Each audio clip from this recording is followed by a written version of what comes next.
Welcome.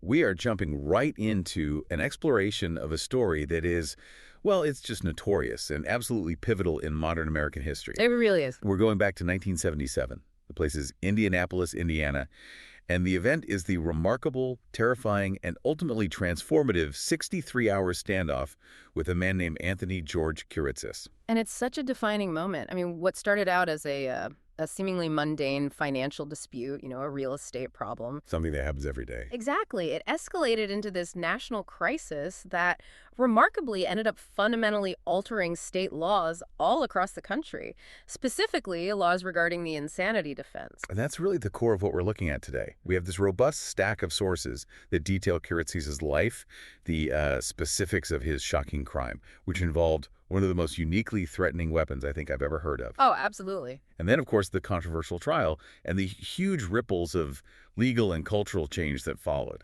The idea here is to be comprehensive. We want to understand how this one intense event, centered on one man's personal desperation, his paranoia, became a blueprint for documenting high-stakes crime. And, critically, how it forced this necessary legal reform. We want to show you exactly how the actions of one man, a man driven right to the edge, changed the way American law thinks about mental illness and criminal responsibility. It's a collision of so many things. So let's quickly set the main stage. Let's introduce the key players before we get into the financial issue that started it all. Okay, so the man at the center of it was Anthony George Kiritsis. He was born in 1932.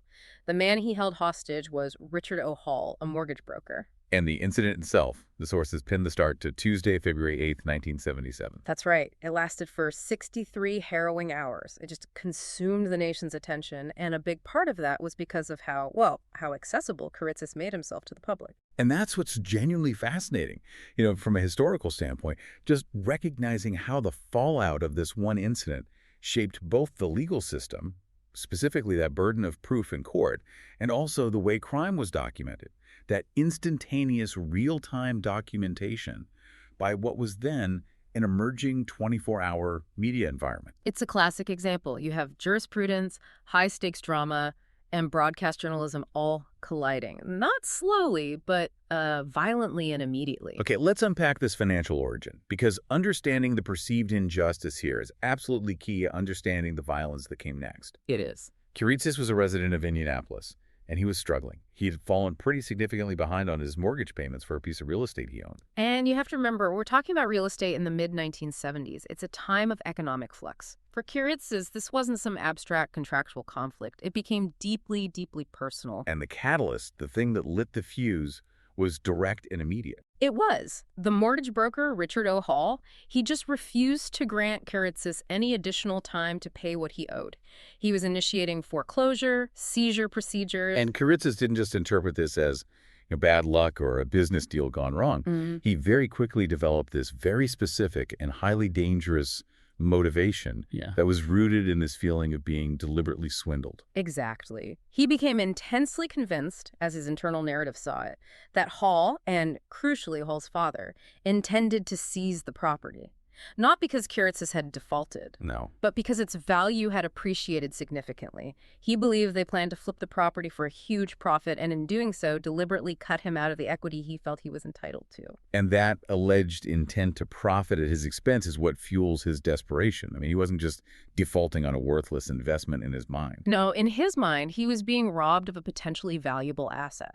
And this belief was fueled, according to the sources that detail his later defense, by a conviction that Hall had actually claimed to have proof of this planned seizure and profit in writing. Right. And whether or not that proof ever materialized, or if it only existed in Kiritsis' own mind, it doesn't really matter. The perception that he was being intentionally swindled created this intense, paranoid desperation that drove everything that happened next. It turned a civil dispute into a perceived moral, almost existential battle. Absolutely. I think we need to spend a little more time here because that contrast between a simple financial failure and the subsequent calculated violence is just so jarring. What do the sources tell us about the property itself? Was this some major commercial holding or a small residential plot? It was a residential property, but you have to understand, it was his financial lifeline. In the mid-70s, foreclosure was often devastating. and very public. For Kiritsis, a man who was later described as having this rigid adherence to order and propriety, the loss of his property, combined with the shame of debt and this belief that he was being maliciously exploited, it just created a pressure cooker.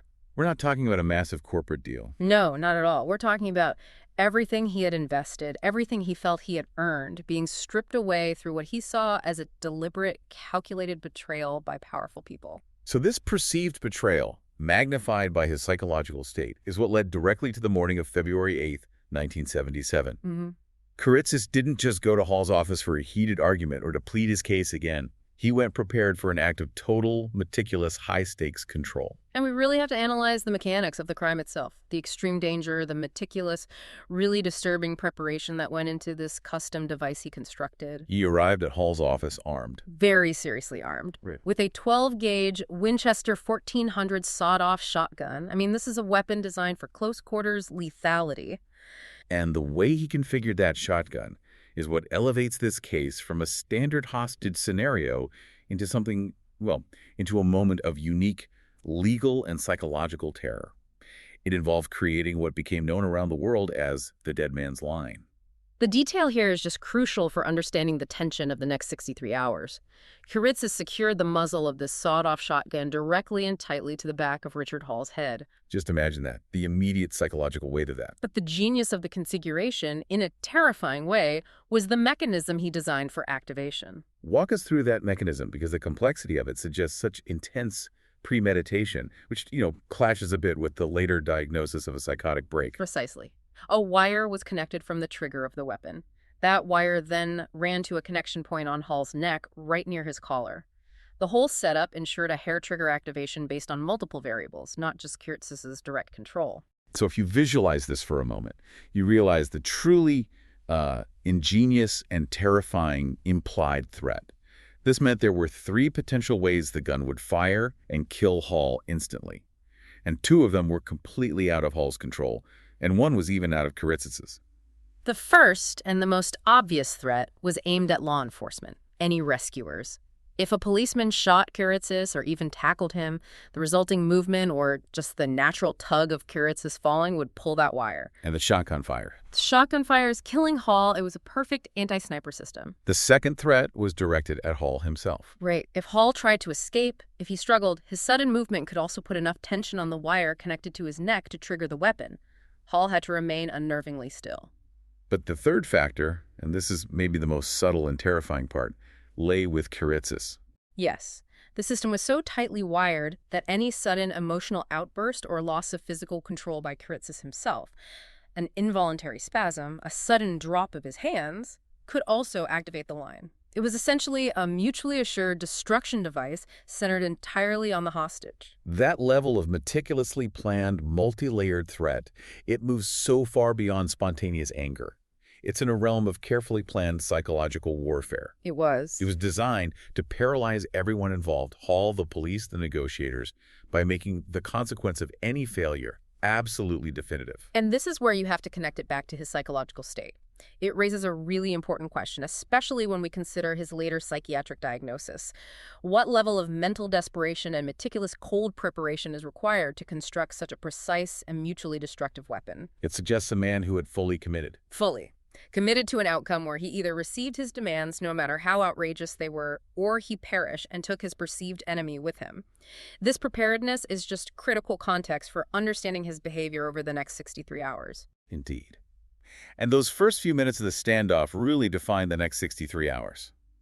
Kiritsis immediately called the police from Hall's office to announce what he had done. He was controlling the narrative from the very beginning. And the public's perception of the danger right from the start. Right. And the duration of the standoff, which, again, was spent primarily in Kiritsis' own apartment, it created this vacuum of information, a silence in the heart of the crisis that he was very quick to fill with his own voice and his own narrative of victimhood and revenge. And this is where the media element becomes not just important, but functionally integral to his entire strategy. Oh, absolutely. His survival strategy. The communication strategy was unique, and for his goals, highly effective.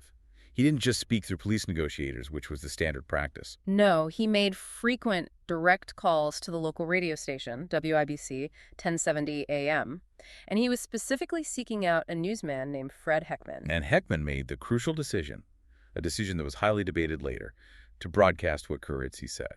He effectively gave Kiritsis a direct, uncensored line to the public, to the police, and ultimately to the people he was accusing of orchestrating this whole thing. This instantaneous, personalized broadcasting gave Kiritsis immense, unprecedented leverage. It did. It turned the police negotiation into a public relations battle, which in real time, he was winning. Let's delve into Heckman's role for a second. Do the sources suggest he was just, reporting the facts? Or was he effectively facilitating the hostage-taker's demands by giving him the platform he needed? Feels like a major ethical gray area. It was absolutely a gray area, and that's a big reason why this story persists. For Kiritsis, that platform was non-negotiable. He knew that as long as his voice was live and his perceived plight was public, the police would be much more cautious about trying any kind of violent intervention. So Heckman becomes a central character. He becomes a central, necessary character in the standoff. He was the conduit. The police negotiators suddenly had to deal with the demands Kiritsis was making to the entire listening audience, not just the ones he was making to them privately. And his primary demand, beyond getting his property back, was centered on resolving his entire financial and legal situation. He wanted restitution, but also public vindication. And the climax of that negotiation involved a lawyer facilitating the signing of a document by Hall. This was the moment where Kiritsis gained this temporary, paper-based control and validation of all his claims. And the document itself was extraordinary in its scope. It really was. It demonstrated the paranoia and the specific delusions driving him. It stated that Hall had mistreated Kiritsis, that he'd acted dishonestly, and perhaps most spectacularly, it stipulated that Hall would pay Kiritsis $5 million. $5 million. It's such an arbitrary and massive number for a residential mortgage dispute in 1977. It is. It just underscores that this was never really just about the money he owed. It was about humiliation, power, and restitution for perceived grand conspiracy. Precisely. And the truly staggering part of that document was the section dealing with what would happen after he surrendered. Kiritsis, through this document, tried to use the leverage of the dead man's line to grant himself total legal immunity. So the document also said he wouldn't be prosecuted or even arrested. That's what it stipulated, that he would not be prosecuted or even arrested once the standoff concluded. I find that attempt at preemptive immunity just remarkable. I mean, did the lawyers or police have any intention of honoring that? Legally, zero chance. They knew it was signed under duress, which would render it void in court. But tactically, in that moment, signing the document was the only way to facilitate Hall's release and de-escalate that immediate lethal threat. The objective was just to get Hall away from the shotgun. That's it. The legal ramifications of the signature were entirely secondary to the immediate preservation of life. And the public spectacle reached its emotional peak right after Hall signed that document. Kiritsis demanded and he received a platform. He chose to make this lengthy, emotional speech, not privately to the police, but directly in front of live television cameras. This was his moment of perceived triumph and vindication. And he didn't hold back. No, he did not. In front of the cameras, he publicly declared himself to be, and this is a quote, a goddamn national hero. He saw his actions not as a crime, but as a necessary, brave defense of his rights against a corrupt system, which he was now exposing. But the immediate reaction from the media on the scene tells you everything about the tension of that moment. His speech became so volatile, his emotions so uncontrolled, that the journalists who were there actually started to worry that Kiritsis might lose control completely. That he might shoot Hall right there. On live national television. And as a result of this immediate, intense fear, they made the extremely rare and controversial decision to terminate the live broadcast prematurely. They literally cut the feed to protect the victim, prioritizing safety over the scoop. It just shows how quickly the energy in that room could shift from a speech of triumph to an act of homicide. In a heartbeat. And speaking of that high-stakes tension, there's a fascinating documented close call. A police plan for intervention is recounted vividly in the documentary Dead Man's Line by a WishHTV8 cameraman, Bill Fisher, who was right there. The sources confirm this. Indianapolis Police Chief Gallagher had a specific, very high-risk mitigation plan ready to go. It was designed for an immediate, final, physical intervention if Kiritsis went too far or if negotiations broke down completely. They couldn't rely on slow tactics. not with that wired shotgun. Exactly. And the signal for launching this plan was deceptively simple, but incredibly high stakes. It was. If the chief pulled a handkerchief from his pocket, that was the signal for the operation to begin. The prearranged, silent cue for the assault team. And the plan itself was rapid, brutal, and designed to be instantaneous, a coordinated, simultaneous attack. The primary officer, and it was likely Gallagher himself, was to put a gun behind Kiritsis' ear and shoot him, while at the exact same time, another officer would physically jam the mechanism of the sawed-off shotgun to prevent the dead man's line from activating. So they needed to stop the shotgun from firing in the milliseconds following Kiritsis' death. Yes, a plan that speaks to the extreme difficulty of that situation. They needed a simultaneous kill and jam to save the hostage. That's a level of synchronization that is almost impossible to guarantee under stress. And that's what makes Bill Fisher's recollection so powerful.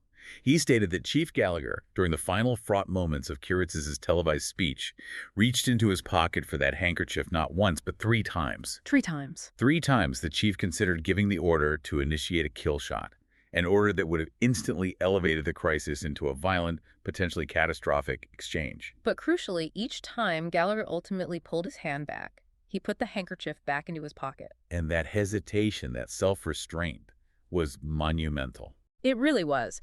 It prevented the execution of a plan that carried immense risks, not only to Kiritsis, but potentially to Hall, depending on the instantaneous success of jamming that shotgun mechanism under pressure. It was restraint in the face of an absolute threat, and it probably saved Richard Hall's life. The physical standoff finally concluded when Kiritsis released Hall. Just a collective moment of relief for everyone involved and everyone watching across the nation. But even in surrender, Kiritsis had one last, terrifying, theatrical move to make. He needed to prove the validity of his actions. He had to justify the terror he had inflicted. So, to prove to the world that the threat had been absolutely real, Kiritsis immediately fired the shotgun into the air after Hall was released. Proving it was loaded the whole time. Proving unequivocally that the weapon had been loaded, that the wire had been active, and that Richard Hall had been seconds away from death for that entire 63-hour ordeal. He was instantly arrested right after that discharge, bringing the standoff to a definitive, if chaotic, end. And now the narrative shifts dramatically, from the crime itself to the man who committed it. And this is where the difference between Kiritsis' publicly terrifying actions and his known character creates this real societal and legal puzzle. It creates a tremendous human and legal paradox that the jury had to grapple with later on. The sources indicate that most people who knew Kiritsis, his neighbors, his acquaintances, they had surprisingly positive things to say about him. They expressed deep shock. Deep shock and disbelief at his actions. He wasn't some known neighborhood troublemaker or a volatile criminal just waiting for a trigger.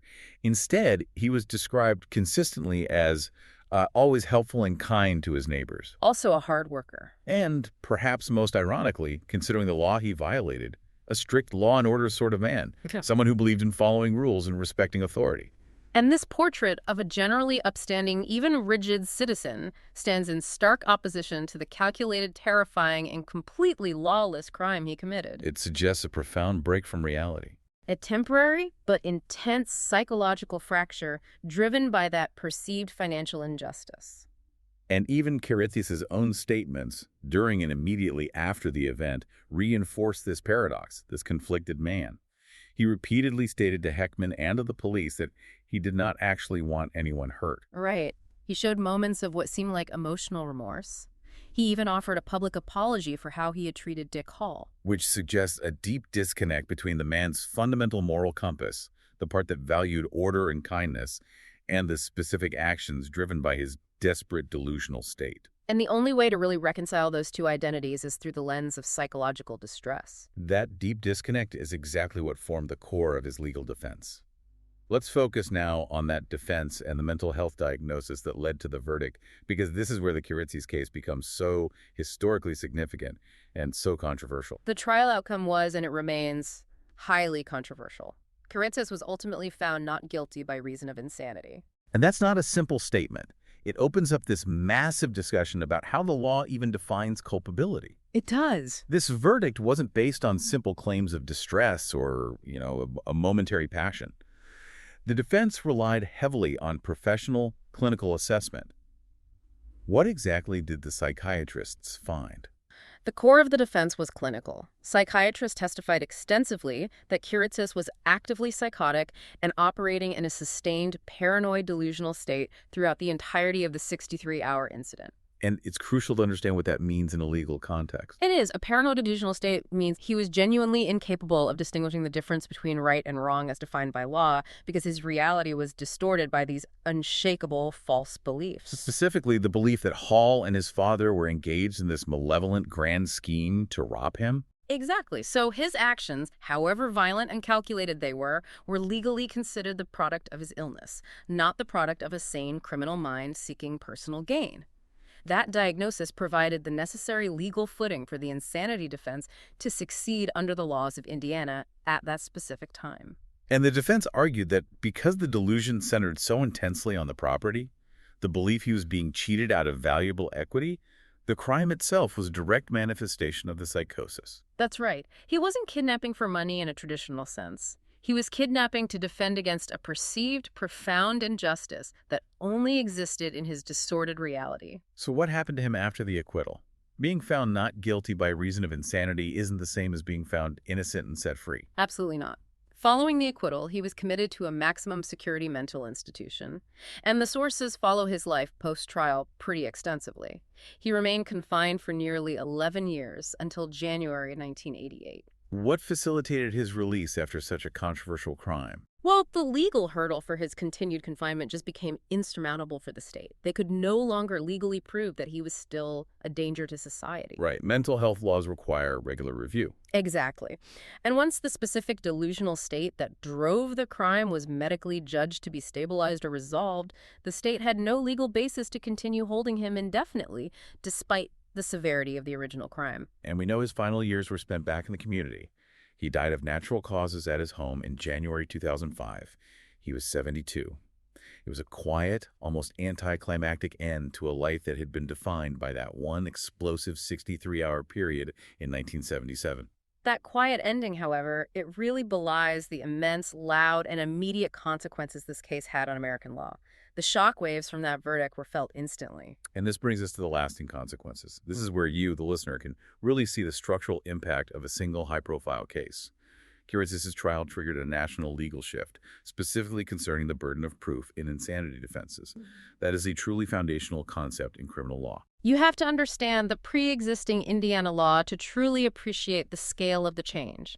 At the time of the Kiritsis trial, Indiana law and the law in several other states placed the enormous burden of proof for insanity claims squarely on the prosecution. Let's elaborate on that crucial detail, because for anyone who isn't familiar with jurisprudence, it sounds completely counterintuitive. It does. Under that old rule, the defendant was basically presumed insane unless the prosecution could prove otherwise. That meant the prosecution had the extremely difficult, maybe impossible task of having to prove the defendant was sane beyond a reasonable doubt. So the defense just had to plant a little bit of doubt. A little bit of reasonable doubt about sanity, relying heavily on the testimony of sympathetic psychiatrists to secure the acquittal. It was a massive advantage for the defense in cases that involved deep psychological complexity. But the Kiritsis verdict, this notorious hostage taker, acquitted and then hospitalized, was too much for the public consciousness and the legislature to bear. The sources are very clear on this, directly because of the Kiritsis trial, and specifically citing the testimony and strategy of the chief defense psychiatrist, Larry M. Davis, combined with the later, equally controversial, trial of John Hinckley Jr. The man who attempted to assassinate President Ronald Reagan. That's the one. Indiana and other states moved immediately and substantially to revise their laws. In the Hinckley case, just 4 years later in 1981, it provided that final political momentum. You had two high-profile, violent offenders successfully use the old standard to avoid a criminal conviction, and that forced legislators to act. And this shift wasn't minor, it was structural. It reversed centuries of legal tradition. The new standard completely reversed the old requirement. Completely. After the reforms, the burden of proof for an insanity plea was shifted squarely onto the shoulders of the defense.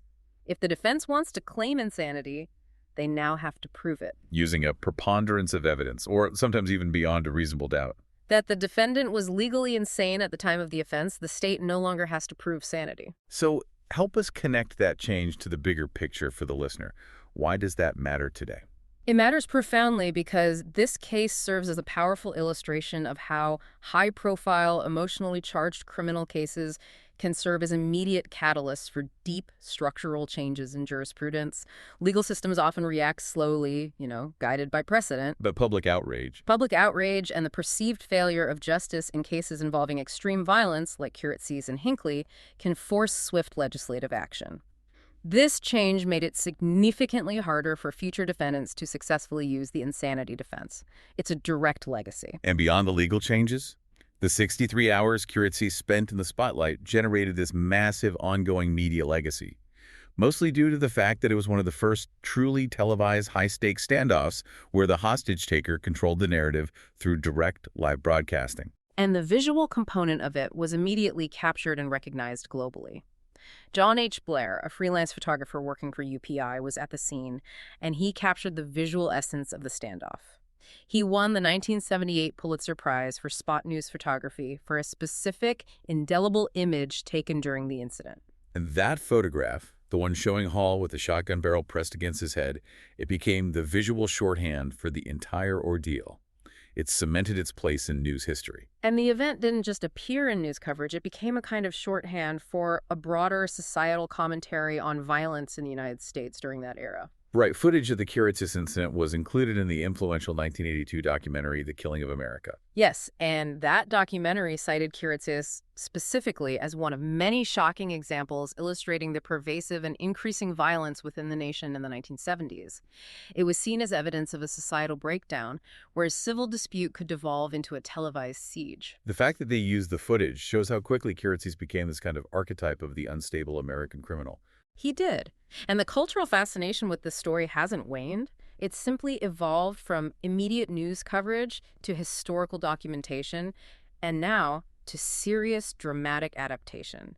It confirms its enduring, almost mythic place in the public consciousness. We see this enduring interest in the list of adaptations, spanning multiple platforms. We do. First, nearly 4 decades later, a feature-length documentary about the incident, titled Dead Man's Line, was released in 2018. This showed a sustained, serious historical interest in revisiting the archival material and interviewing those who were involved. Then, building on that research and archival footage, a major audio dramatization emerged. American Hostage, an 8-episode podcast dramatization starring John Hamm, was released in 2022. And that signals the transition of this historical event into modern narrative storytelling platforms. It's appealing to a contemporary audience through high-quality audio fiction. And the fascination continues to move into major cinematic adaptation, which indicates Hollywood's recognition of the dramatic potential. Exactly. The sources mention Dead Man's Wire, an upcoming film adaptation directed by the acclaimed Gus Van Sant and starring major actors like Bill Skarsgård and Dacre Montgomery. And the very title, Dead Man's Wire, confirms that the terrifying mechanism Kiritsis invented remains the central defining image of the entire story. It does. So, the final synthesis for you, the listener, is clear. The Kiritsis case is not just a historical crime that resulted in a controversial acquittal and legal reform.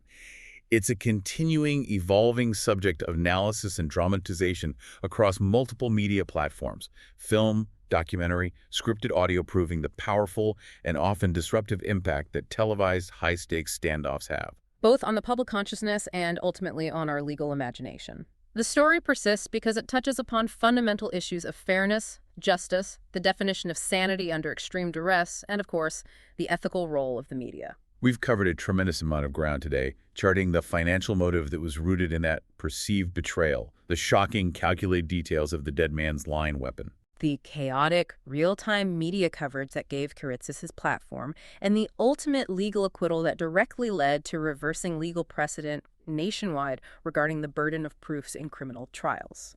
It's a case where the criminal act itself was really only the beginning of the story. The fallout continues to shape how we view the intersection of mental illness, financial distress, and criminal accountability. As a final thought that builds on the material we've explored, consider this.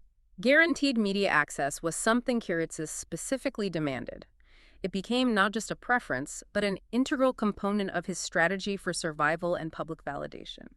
It even influenced the terms of his surrender, including that impossible demand for temporary immunity. So the media itself became a tool. The incident shows the immediate, volatile power of the media platform when leveraged by an individual in a paranoid, delusional state to achieve what was ultimately temporary influence and attention.